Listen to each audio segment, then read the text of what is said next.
মাঝে মধ্যে একটা নিজস্বতা দরকার, প্রকৃতির মাঝে মেশা দরকার, প্রকৃতির সাথে আত্মার সাথে একটা সম্পর্ক তৈরি করা দরকার, একটা প্রশান্তির শ্বাস নেওয়া দরকার।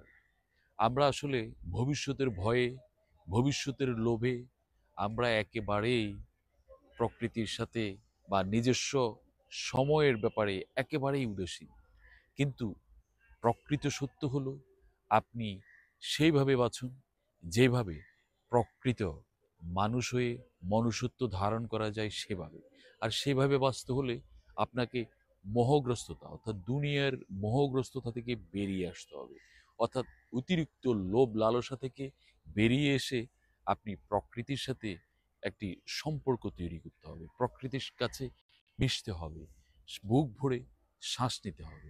তাহলেই আপনি আপনার আত্মাকে একটা প্রকৃত প্রশান্তিতে আপনি নিতে পারবেন। অন্যথায় আপনার মোহ, আপনার লোভ আপনাকে একটি অন্যরকম আত্মাতে রূপান্তর করবে, যেটি এক ধরনের উচ্ছৃঙ্খলতা করতে সহযোগিতা করবে আপনাকে, আপনাকে লুবি করতে, লুবি থেকে আরো লুবি হওয়াতে সহযোগী করবে, এবং আপনাকে সর্বময় এক ধরনের একটা অস্বস্তিকর মানুষ হিসেবে একটা ব্যস্ত, অতিরিক্ত ব্যস্ত মানুষে রূপান্তর করবে, যেটিতে আপনি সবকিছু হলেও প্রকৃত শান্তি আপনি দিন শেষে কোথাও খুঁজে পাবেন না। সব জায়গায় সব হওয়ার পরেও কোথায় জানি অশান্তির ছাপ রয়েই যাবে। তাই প্রকৃত সত্য সুন্দর প্রশান্তির জন্য আপনার একান্ত নিজস্বতা দরকার। আপনার কাজের পরে আপনার নিজের আত্মার সাথে আপনার একটা কথোপকথন দরকার, একটা ডিসিপ্লিন রেডি করা দরকার, কি করব কি করব না, কি প্রয়োজন কি প্রয়োজন না, এই জিনিসগুলো বুঝতে হবে।